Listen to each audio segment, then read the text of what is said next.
The first time I saw my brother, Nathan, in a suit that actually fit him was at our father's funeral. That should tell you a lot about who he is.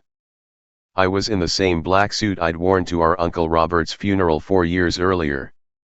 It was a little tight in the shoulders because I'd been working more with my hands, more physical labor, and my body had changed. Nathan's suit was tailored. New shoes. Cufflinks. He looked like he was about to close a deal, not bury the man who gave him everything. I remember standing at the graveside, watching the rain soak into the fresh dirt. The pastor was saying something about Dad being a pillar of the community, and I was trying to remember if Dad had ever told me he was proud of me. I could only come up with one time. I was 12, and I'd fixed the engine on his old pickup truck without asking for help. He'd patted me on the shoulder and said, "Good work, son."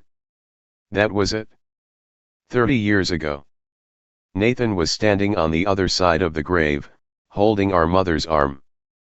She was leaning on him like he was her only support, like he was the one who had been there for her through Dad's long illness. But I was the one who drove Dad to his chemo appointments. I was the one who cleaned out the gutters and fixed the leaky faucet and made sure the bills were paid. I was the one who sat with him in the hospital room while he slept, just so he wouldn't be alone. Nathan had visited twice.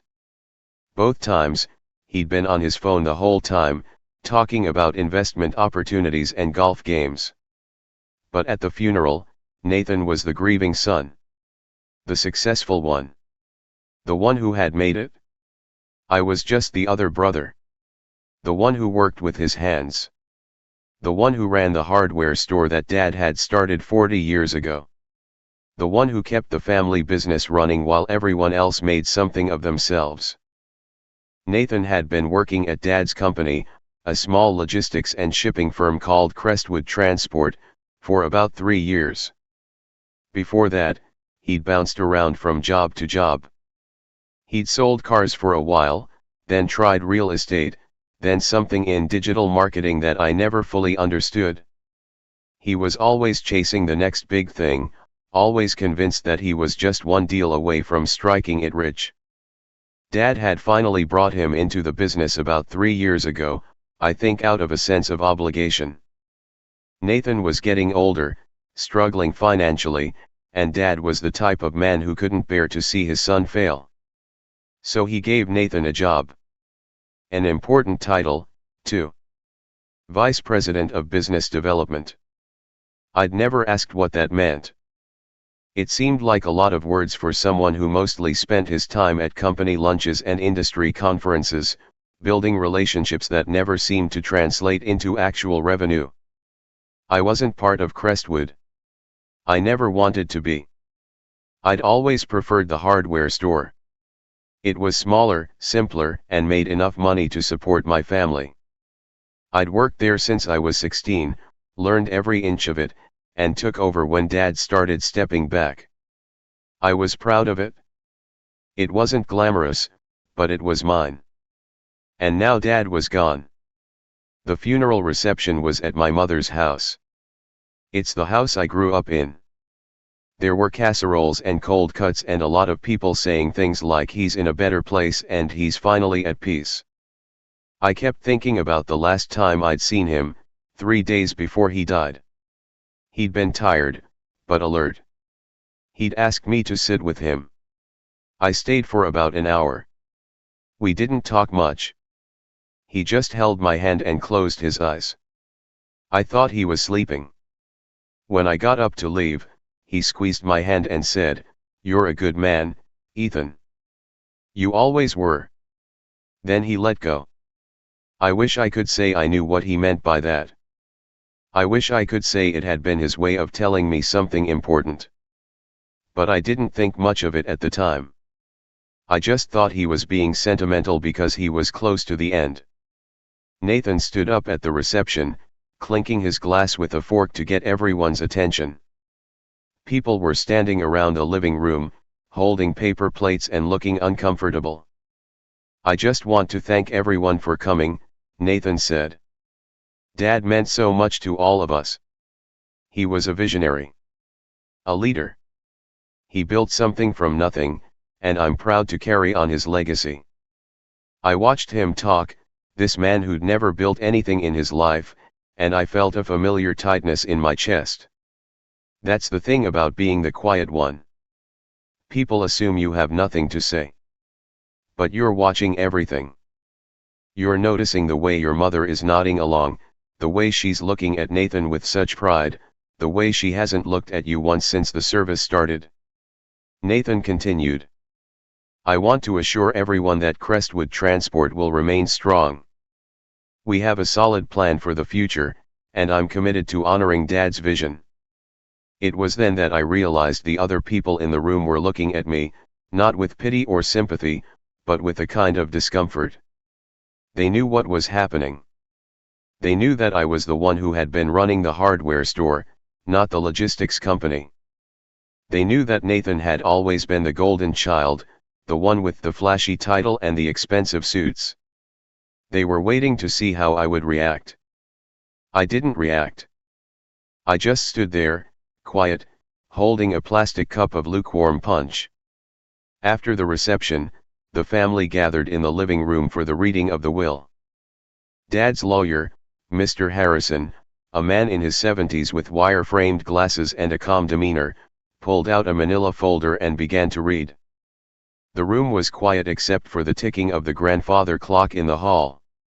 My mother sat on the couch, dabbing her eyes with a tissue. Nathan was standing near the window, arms crossed, looking like he already knew what was coming. What came next was not exactly a shock, but it still landed like a punch to the gut. Dad had left the house and the majority of his liquid assets to my mother. That was expected. The hardware store was already in my name. That was also expected. And then Mr. Harrison got to the part about Crestwood Transport. To my son, Nathan, I leave the position of Chief Executive Officer and my shares in Crestwood Transport, effective immediately. I saw Nathan's eyes light up. He tried to hide it, but I could see the small, satisfied smile playing at the corners of his mouth. It was done. He'd finally gotten what he'd always wanted. My mother reached over and squeezed Nathan's hand. Your father would be so proud of you, she said. Her voice was thick with tears. And that was it. I was the one who had stayed. I was the one who had sacrificed. I was the one who had been there for every doctor's visit, every late-night phone call, every crisis. And Nathan, the prodigal son, the one who had drifted in and out of our lives for years, was suddenly the heir. I didn't say anything. I just stood in the corner, listening to the will. But Mr. Harrison wasn't finished. He cleared his throat. The document is dated 2 months before his death. There is, however, one more provision. The room went quiet again. The controlling shares, 51% of the company's voting stock, have been designated to the eldest son, Ethan. I felt my head snap up. I heard a sharp intake of breath from somewhere in the room. Nathan's smile vanished. He uncrossed his arms and took a step forward. That's impossible, Nathan said. Dad and I had talked about this. He wanted me to be in charge. He said I was the only one with the vision to grow the company. I'm just reading the document, Mr. Harrison said calmly. It was drafted on October 15, 2 months before his passing. It clearly states that the controlling shares are to be transferred to Ethan. And there's a note. He paused, looking at me. It says, my son Ethan has been the backbone of our family. He is responsible, loyal, and hard-working. I am giving him control of the company not as a reward, but because I trust him to protect what I built. Nathan will have the title, but Ethan will have the power. I trust that he will use it wisely. The words hung in the air. Nathan's face was a mask of disbelief. He looked at me, then at our mother, then back at Mr. Harrison. This is a mistake, he said. He must have been confused. He was on medication. He wasn't in his right mind. The document was prepared in consultation with my staff, Mr. Harrison said. I sat with your father twice during the drafting process. He was fully lucid both times.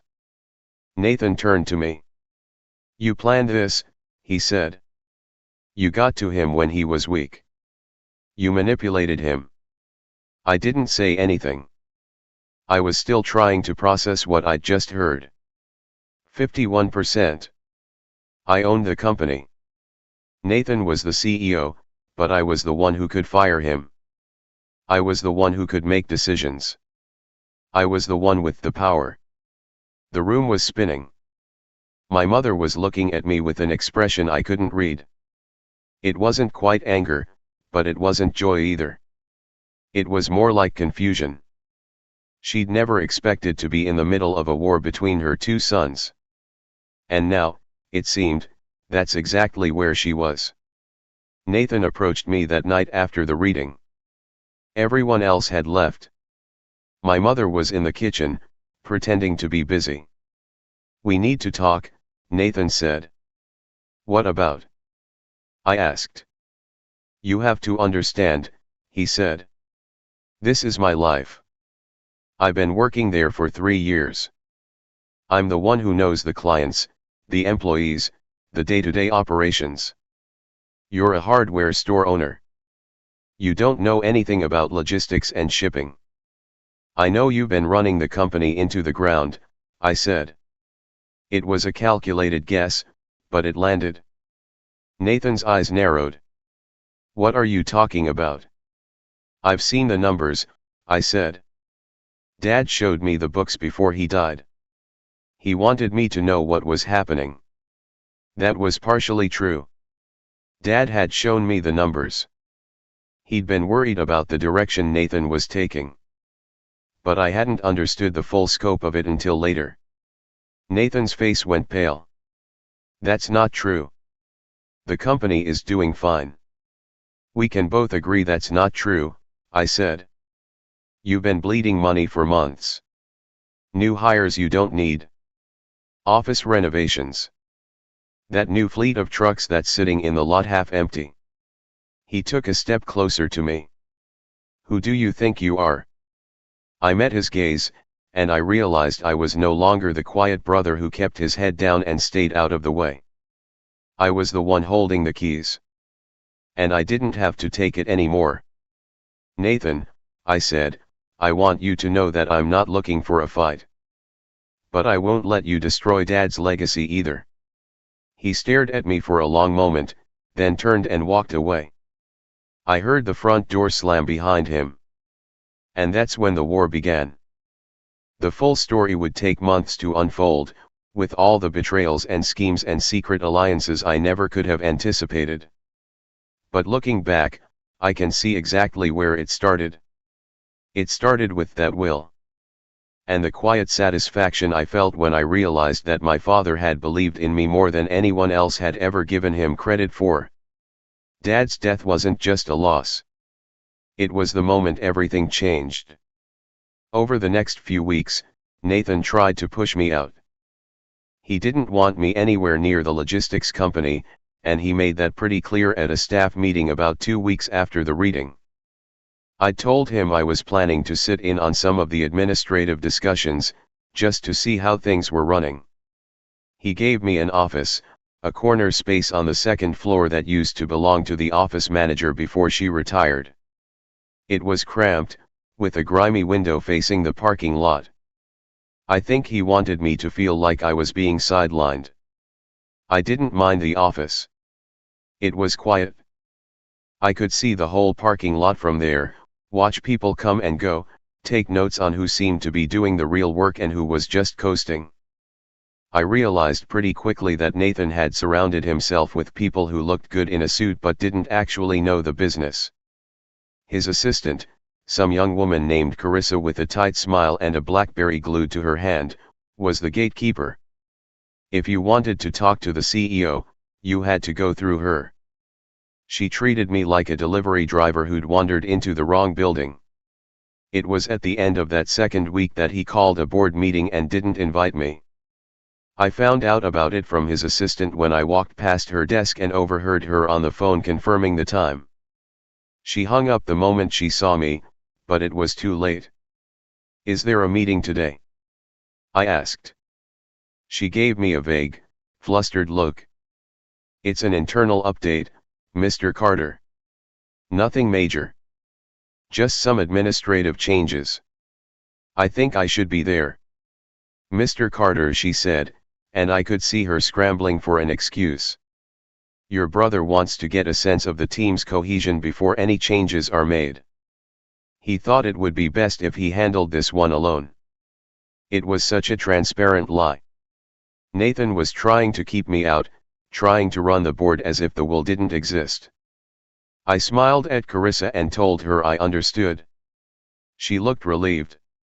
That afternoon, I went down to the boardroom and sat in on the meeting anyway. I didn't knock.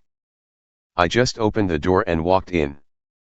There were 6 men around the table, all of them senior executives, all of them in suits, all of them clearly not expecting me. Nathan was at the head of the table, holding a stack of papers. His face turned red. "What are you doing here?" he asked. "I'm a controlling shareholder," I said. "I'm entitled to attend any board meeting." "This isn't an official board meeting," he said. "It's a strategy session." I took a seat at the far end of the table. "Then I'll listen." The room was painfully silent. One of the executives, a grizzled older man named Howard who'd been with Crestwood since the beginning, cleared his throat and looked down at his notebook. He didn't meet my eyes. I knew Howard. He'd been a loyal friend to my father, one of the few people Dad had genuinely trusted in the business world. I could see the guilt on his face, the way he was trying to avoid getting involved. "Nathan," I said, "I'd like to see the full financials. Not the summary you gave me last week. The full statements." Nathan's jaw tightened. "We're in the middle of a long-term strategy review. The financials aren't relevant yet. Humor me." He stared at me for a long moment, trying to decide if this was a battle worth fighting. Finally, he nodded at Carissa, who had followed me in. "Get him the statements," he said. It was a small victory, but it was a victory. I felt the weight of the room shift, just slightly. But the real war was just beginning. See, what I didn't know at the time was that Nathan had already been working behind the scenes for months. He'd been making deals, building alliances, and positioning himself to take full control of Crestwood Transport long before Dad died. The will was just a formality to him. In his mind, he was already the king of the castle, and I was just some irrelevant older brother who'd been given a meaningless piece of paper. Over the next several weeks, I started to see the true scope of what Nathan had been doing. He'd been embezzling money, not in large amounts that would raise immediate red flags, but in small, steady increments that he thought no one would notice. A few $1,000s here for client entertainment. A few thousand there for travel expenses. He'd been using company funds to finance his lifestyle, to pay for the expensive suits and the fancy dinners and the golf club memberships that made him look like a successful businessman. But it wasn't just the money. He'd also been making deals that benefited his friends, his so-called business partners, at the expense of the company. He'd signed contracts with suppliers who charged exorbitant rates, and those suppliers were owned by people he knew from his old life. People who were probably kicking back a percentage to him under the table. People who were using Nathan's position to line their own pockets. I found all of this out gradually, through a combination of digging through old records, talking to employees who'd been sidelined or pushed out, and quietly observing Nathan's behavior. It was like peeling back layers of rot. The more I looked, the worse it got. But I kept quiet. I didn't confront him. I didn't go to the board. I just kept my head down and watched, the way I'd always watched, the way Dad had taught me to watch. Because Dad had taught me something else, too. He'd taught me that patience is a weapon. He'd taught me that the quiet ones are the ones who see everything. He'd taught me that sometimes the best revenge is letting your enemy dig their own grave. And Nathan was digging his grave with both hands. The first time I saw my ex-wife, Sarah, at Crestwood was about a month after the funeral. I'd stopped by the office late one evening to pick up some documents I'd left in my office. I was walking down the hallway when I heard voices coming from Nathan's office. I recognized one of them immediately. It was Sarah. Sarah and I had been divorced for 4 years. We'd been married for 12 years, had 2 children together, and then she'd decided she wanted something different. She'd left me for a guy she'd met at a real estate conference, a smooth-talking developer with deep pockets and a willingness to take her on extravagant vacations. She'd taken half of everything I owned, and she'd fought hard to get it. I'd been devastated, of course. I'd loved her. I'd built a life with her. I'd thought we were going to grow old together. But she'd looked at me across the kitchen table one night and said, "I can't do this anymore. I need more than this." More than what, exactly? I'd given her everything I had. I'd worked 60-hour weeks to provide for our family. I'd coached my son's little league team. I'd been there for every school play, every parent-teacher conference, every moment that mattered. But it wasn't enough. It was never enough. When we divorced, she'd tried to take the hardware store. She'd argued that it was a marital asset, that she'd been entitled to half of it. But the judge saw through that. He saw that the store had been in my family for 40 years, that it had been in my name long before I even met her. He'd ruled in my favor. Sarah had never forgiven me for that. She'd seen it as a personal slight, a way of denying her what she was owed. She'd become bitter and vindictive, poisoning our children's minds against me, telling them that I was selfish and greedy and didn't care about anyone but myself. And now she was in my brother's office. I stood in the hallway, frozen, listening to the murmur of their voices. I couldn't make out the words, but I could hear the tone. It was conspiratorial. It was intimate. It was the kind of tone you used when you were plotting something. I waited until I heard Nathan's voice rise slightly, and then I moved closer. "You need to be patient," Nathan was saying. "I'm working on it. But you have to understand that the will has made things complicated."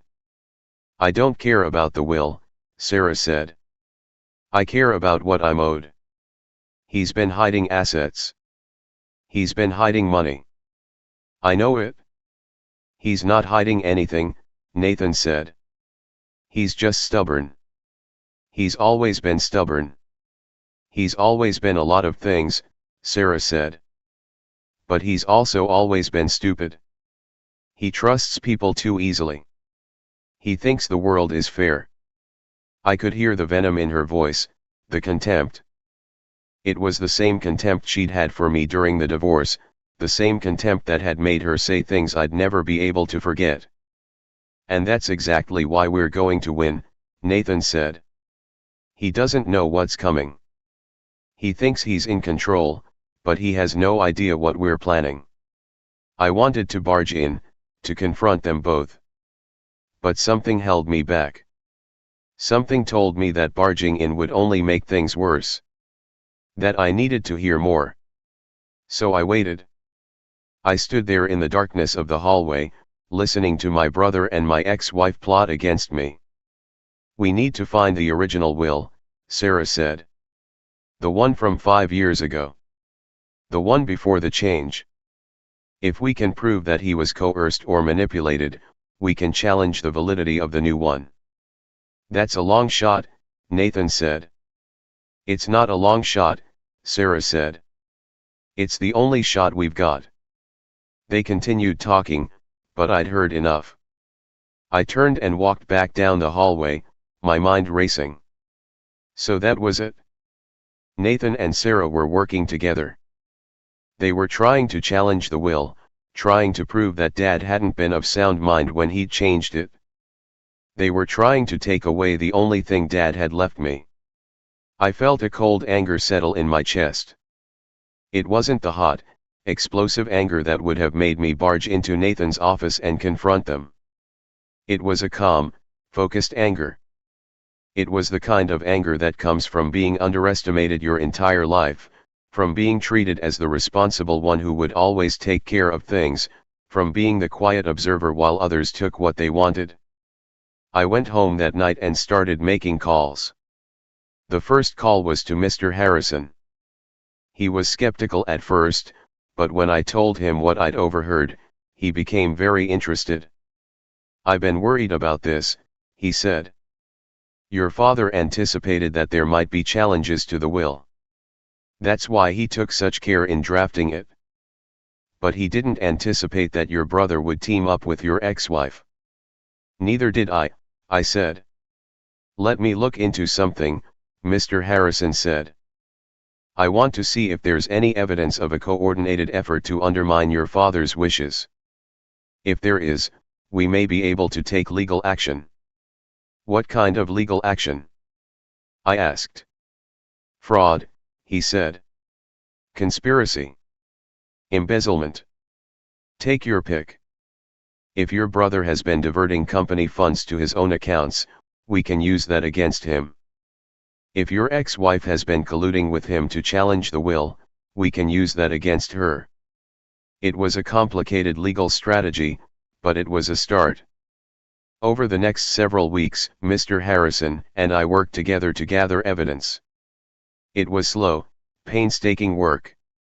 We had to go through years of financial records, sift through countless emails, and interview dozens of employees. But slowly, we began to build a case. And then something happened that I hadn't anticipated. My mother called me. I was at my hardware store, standing behind the counter, when she called. It was late evening, and I was about to close up. "Ethan," she said, and her voice sounded strange. Strained. "Mom? What's wrong?" "I need to talk to you," she said. "In person?" "Okay," I said. "I'll come over tomorrow." "No," she said. "Tonight.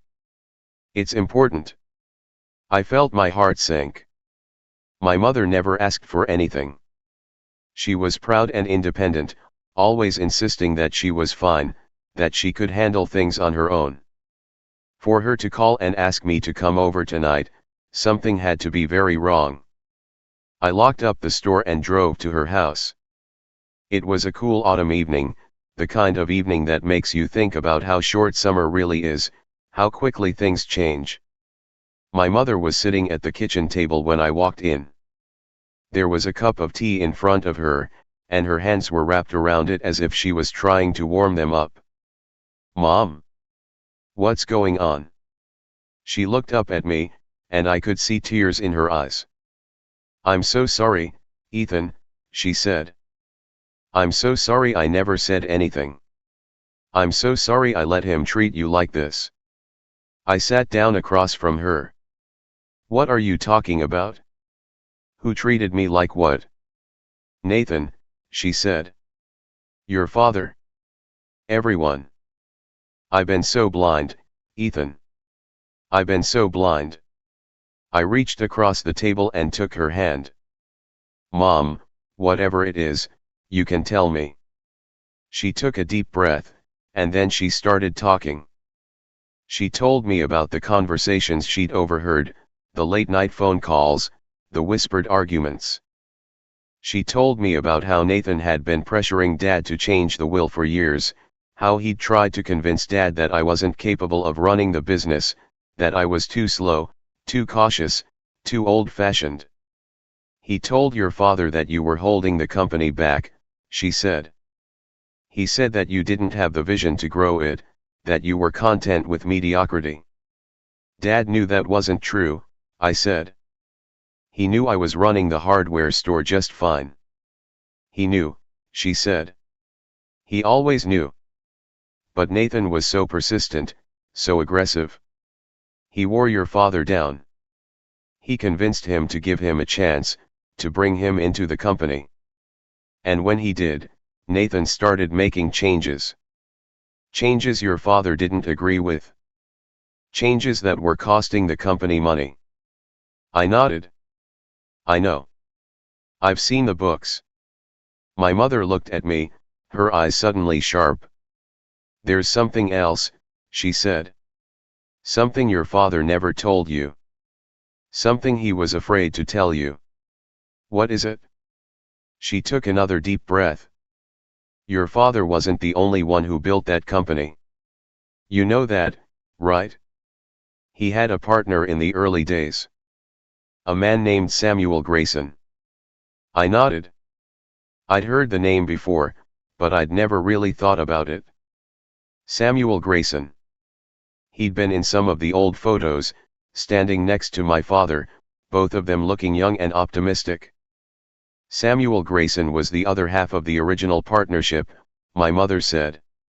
He and your father were close friends. They'd started the company together, 50-50 ownership. But then something happened. What happened? Samuel Grayson died suddenly, my mother said. He was in a car accident. It was tragic. He was a young man, with a young wife and a young child. Your father was devastated. I waited for her to continue.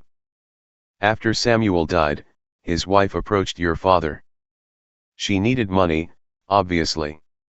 Her husband was gone, and she was left with nothing. She asked your father to buy out her share of the company. But she didn't want to sell it to him outright. She wanted something else. What did she want? She wanted a security, my mother said. A guarantee. She was worried that if your father bought her out and then something happened to him, she'd lose everything. So she asked him to give her a stake in the company that would be protected. A provision that said if anything happened to your father, the shares would revert back to her or her heirs. I felt a cold chill run down my spine. Her heirs. My mother nodded. She had a child. A son. His name was Marcus. I stared at her, trying to process what she was telling me. I never knew any of this. Your father didn't want you to know, my mother said. He was ashamed. He'd made a promise to Samuel's wife, and he'd kept it. He'd given her a document that said if he died before she did, half of the company would go to her and her son. But she died about 10 years later, and she left everything to her son. Marcus. Marcus Grayson, I said, the name coming to me slowly. Wait, I've heard that name before.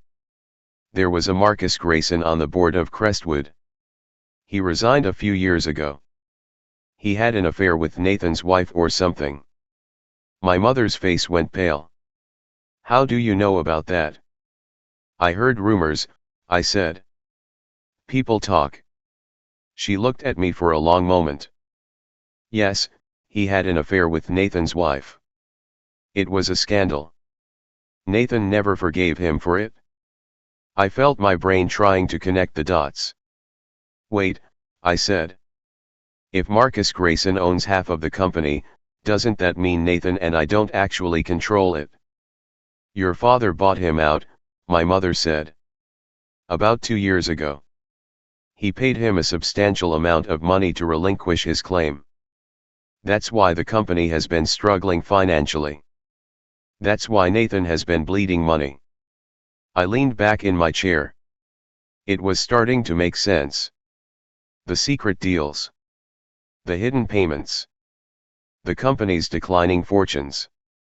Nathan knew about this, I said. He knew that Dad had bought out Marcus Grayson. He knew that the company was struggling because of that buyout.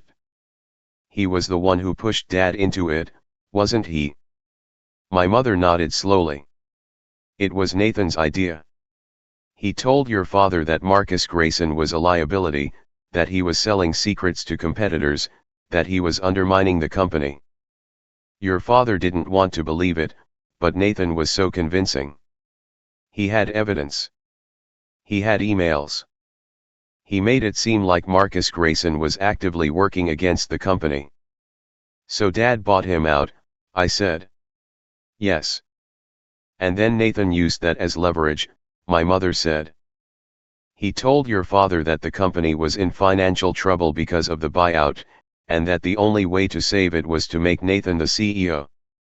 He said he could turn things around, that he had the contacts and the connections to bring in new business. I shook my head, a hollow laugh escaping me. It's the same story he's always told. The same golden boy routine. How could Dad not see it? He did see it, my mother said. He saw it at the end. That's why he changed the will. That's why he gave you the controlling shares. He knew that Nathan had been manipulating him for years, and he wanted to make sure that the company was in safe hands. So Dad knew, I said. He knew what Nathan was doing. He knew, she said. But he was too proud to admit it. Too ashamed. He'd raised Nathan, loved him, given him everything. And Nathan had used all of it to tear him down. I sat in silence for a long time, processing everything my mother had told me. I thought about my father, lying in that hospital bed, holding my hand, telling me I was a good man. I thought about the look in his eyes when he said those words. It wasn't just affection. It was regret. It was the regret of a man who'd realized too late that he'd been wrong. Thank you for telling me, I said finally. I know that must have been hard. My mother reached out and put her hand over mine. I should have told you earlier. I should have said something when I first found out about the will. But I was so afraid. Afraid of what it would do to the family. Afraid of Nathan. It's okay, I said. I understand. But I didn't fully understand. Not yet. There were still pieces of the puzzle missing. The next day, I called Mr. Harrison and told him what my mother had shared with me. He was, to say the least, quite interested in the Marcus Grayson connection. But there was something else he told me that made the whole situation even more complicated. Ethan, he said, have you considered that your father's original partner had a wife who may have left other heirs? What do you mean? I mean, he said, that if Samuel Grayson's wife had a sister or a brother, or if she had other children, then the claim on the company might not have been entirely extinguished when your father bought out Marcus Grayson. I felt my stomach drop. You're saying that there might be other people who have a claim on the company. I'm saying it's a possibility, Mr. Harrison said. A remote one, but a possibility nonetheless. I spent the next few weeks trying to track down the Grayson family's history. It was surprisingly difficult. Samuel Grayson had died young, and his widow had remarried. She'd changed her name, and her son Marcus had taken his stepfather's surname. The Grayson name had all but disappeared from the records. But I kept digging. And eventually, I found something that made my blood run cold. There was a woman who had been in the Grayson family records, a sister to Samuel Grayson's widow. Her name was Janice. And Janice had a son. A son who was still alive. His name was Nathan. I stared at the information on my screen, unable to process what I was reading. Nathan was the son of Samuel Grayson's widow's sister. That made him a cousin of Marcus Grayson. That made him connected to the family in a way I'd never imagined. But that wasn't the worst part. The worst part was that Nathan had known about the connection all along. He'd known that his mother's sister had been married to Dad's original partner. He'd known about the provision in the original partnership agreement. He'd known that if he could prove that the buyout was invalid, he'd have a claim on the company. That's why he'd been pushing Dad to change the will. That's why he'd been so desperate to become CEO. He wasn't just trying to take over the company. He was trying to steal it. I felt the anger rising in me again, but this time, it was mixed with something else. Fear. Nathan had been playing a long game. A very long game. And I had no idea how far his reach extended. I immediately called Mr. Harrison. "Did you know about this?" I asked. "I suspected," he said. "But I didn't want to tell you until I was certain." "We need to act quickly," I said. "If Nathan has a claim on the company, we need to stop him." "The question is how," Mr. Harrison said. "If he can prove that the original partnership agreement was violated, he could make a serious challenge to the will." "Is there any way to prevent that?" "Maybe," he said. "If we can prove that Nathan was acting in bad faith, that he knew about the connection and was deliberately hiding it, we can have the case dismissed." "I can prove that," I said. "I have evidence of his collusion with Sarah. I have evidence of his financial improprieties. That's enough to show bad faith." "It's a start," Mr. Harrison said. "But we need to be careful. If we tip our hand too early, Nathan could take his case public. He could spin the narrative to make himself look like the victim. Then we wait," I said. "We gather more evidence, and we strike when he least expects it." That was my plan. But I realized that I wasn't the only one working behind the scenes. A few nights later, I got a call from a number I didn't recognize. I almost didn't answer it, but something told me I should. "Hello. Ethan Carter." "Yes. This is Marcus Grayson." I felt my breath catch. "Marcus Grayson? The former board member?" "Yes," he said. "I'm sorry to call you so late. But I needed to talk to you. It's about your brother." "What about him?" "I know what he's planning," Marcus said. "I know about the will. I know about the original partnership agreement. I know about your mother's sister. You knew about all of this." "Not at the beginning," he said. "I found out after my affair with Nathan's wife. When things fell apart between us, she told me everything.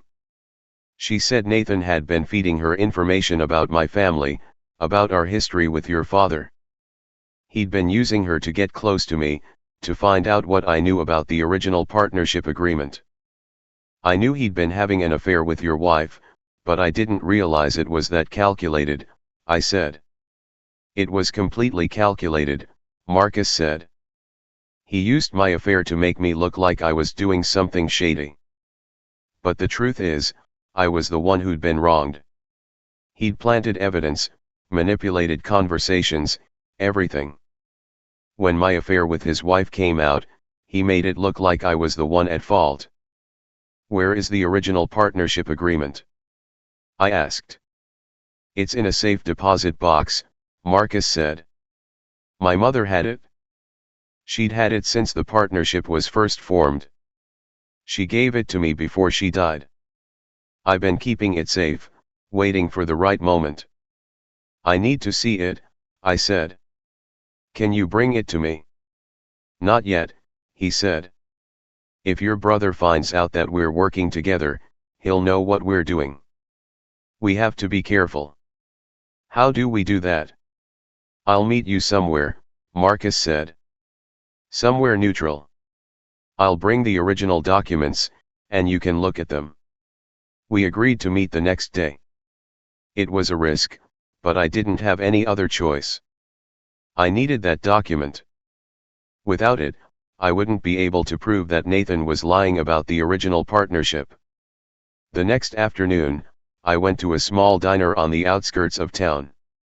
It was a place that was never too crowded, a place where people minded their own business. Marcus was already there when I arrived. He was in his mid-40s, tall and well-dressed, with salt and pepper hair that made him look more distinguished than I'd expected. He waved me over to a booth in the corner. "I appreciate you coming," he said. "I appreciate you calling," I said. I've been trying to figure out what's been going on for weeks. He smiled ruefully. Nathan's been a menace for years. He's always been good at covering his tracks. But I've got something that might change that. He reached into his briefcase and pulled out a folder. It was old, the edges frayed, the paper yellowed with age. This is the original partnership agreement, he said, handing it to me. It's dated 45 years ago. It contains all of the original provisions.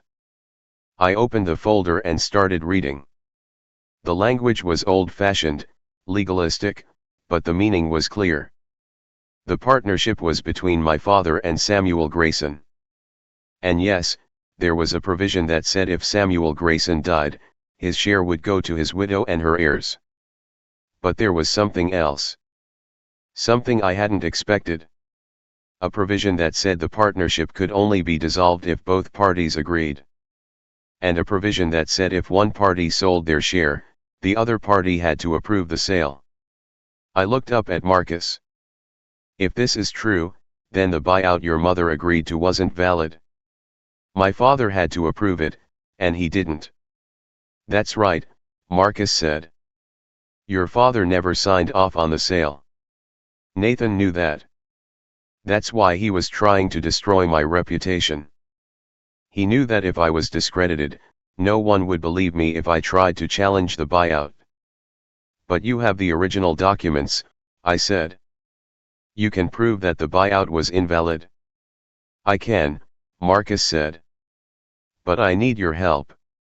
How? Your brother has been trying to find these documents, he said. He's been searching my house, my office, my mother's old belongings.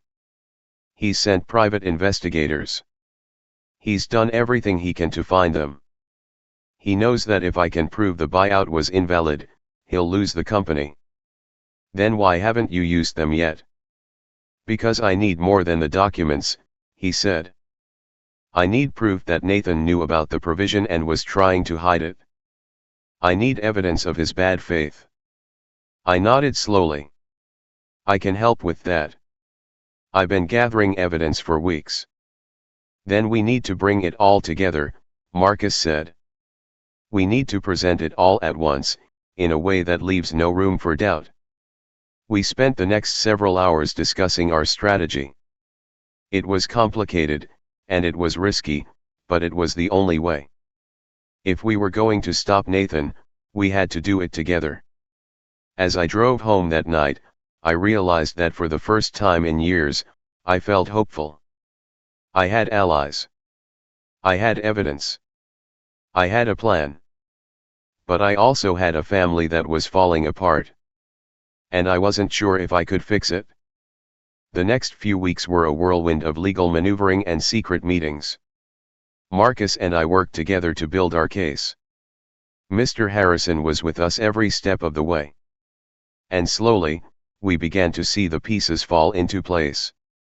We discovered that Nathan had been siphoning money from the company to a secret bank account for years.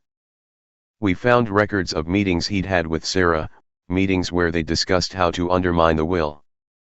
We even found emails from Nathan to his business partners, bragging about how he'd manipulated Dad into leaving him the company.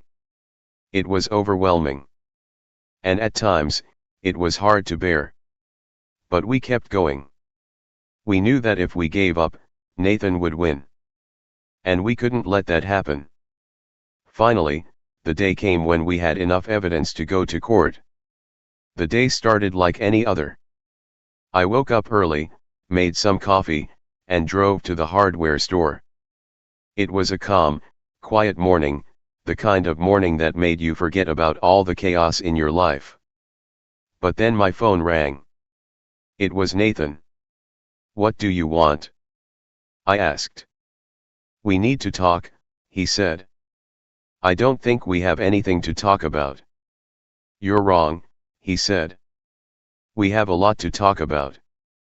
I know what you've been doing. What are you talking about? I know you've been meeting with Marcus Grayson, he said. I know you've been gathering evidence.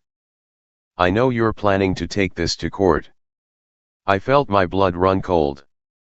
How do you know that? Because I've been watching you, he said. I've been watching you for weeks. I've known about Marcus's involvement for a long time. I just didn't know how far it had gone. I was silent for a moment, trying to process what he was saying. I realized then that I'd been naive. I'd thought I was being careful, but Nathan had been one step ahead of me the whole time. Listen to me, he said. We can still work this out. You and me. We can come to an agreement. I'm not going to agree to anything, I said.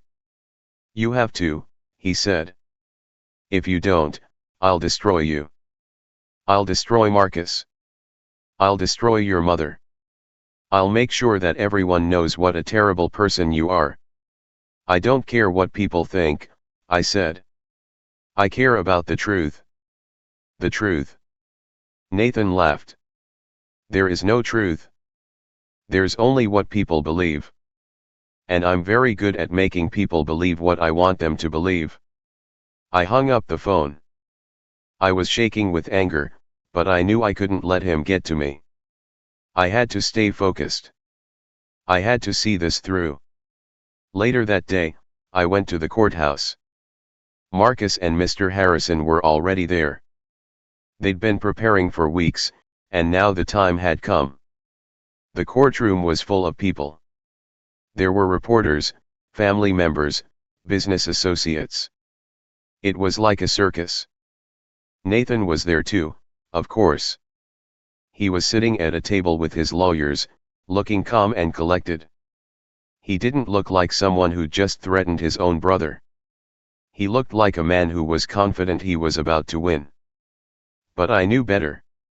I knew that behind his calm exterior, he was panicking. He knew that we had the evidence. He knew that the case was slipping away from him. The judge entered the room, and the proceedings began. Nathan's lawyers argued that the will was invalid, that Dad had been coerced into changing it. They presented evidence that Dad had been on medication at the time, that he'd been confused, that he hadn't been in his right mind.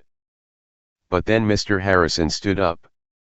Your Honor, he said, we have evidence that the original partnership agreement was violated when Nathan Carter forced the sale of Samuel Grayson's shares. We have evidence that Nathan knew about this violation and was actively hiding it.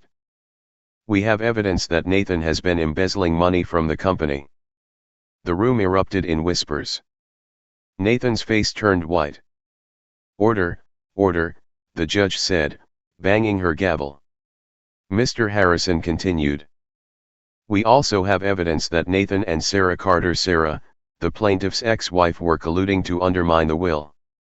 We have emails, phone records, and testimony from multiple witnesses. The judge looked at Nathan. Is this true? Nathan was sweating now. It's not true. It's all lies. He's making it up to destroy me. But the judge wasn't convinced.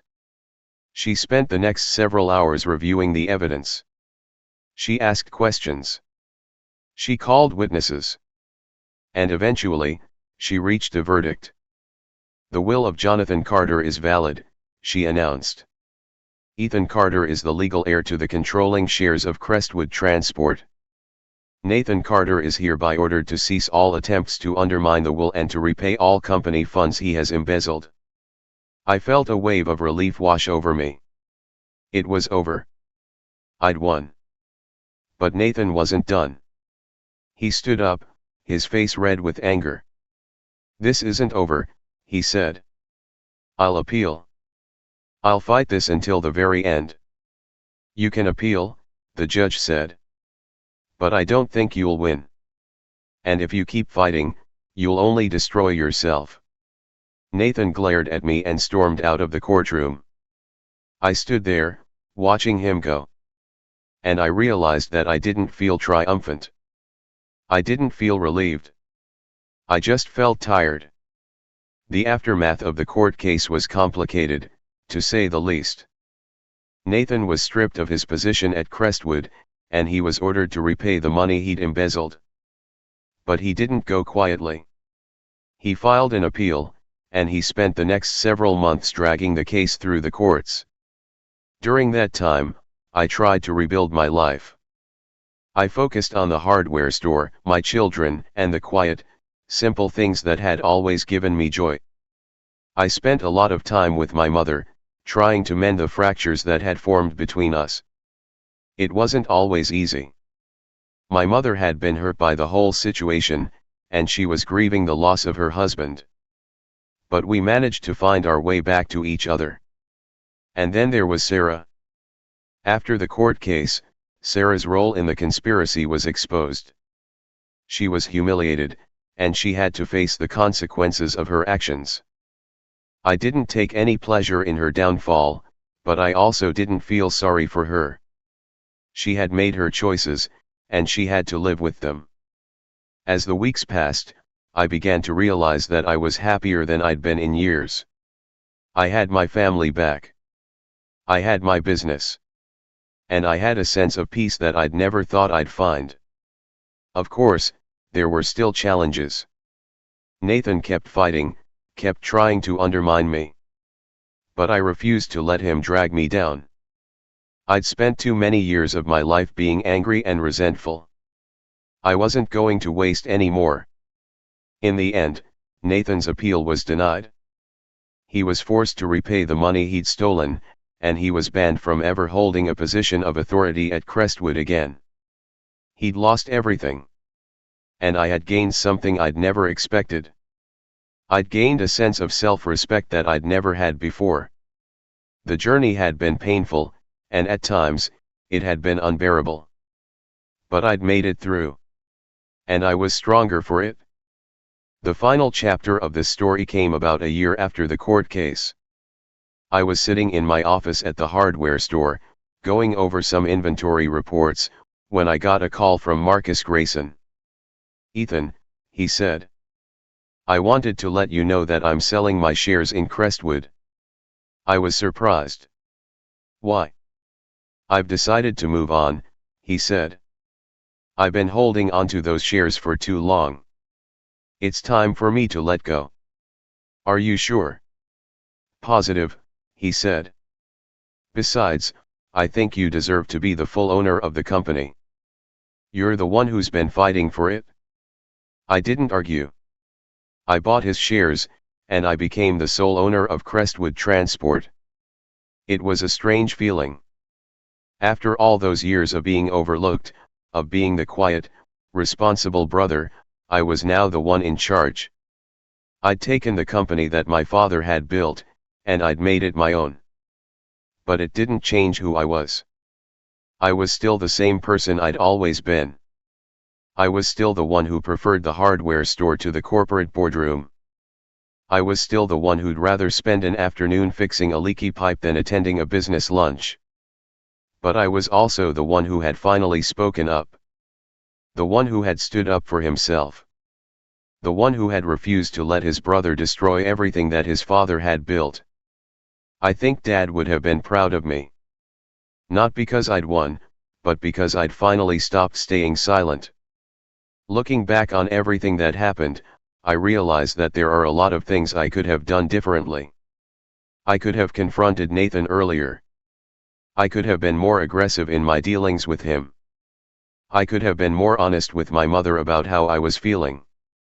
But I also realized that everything happened the way it was supposed to happen. The pain, the betrayal, the struggle, it all shaped me into the person I am today.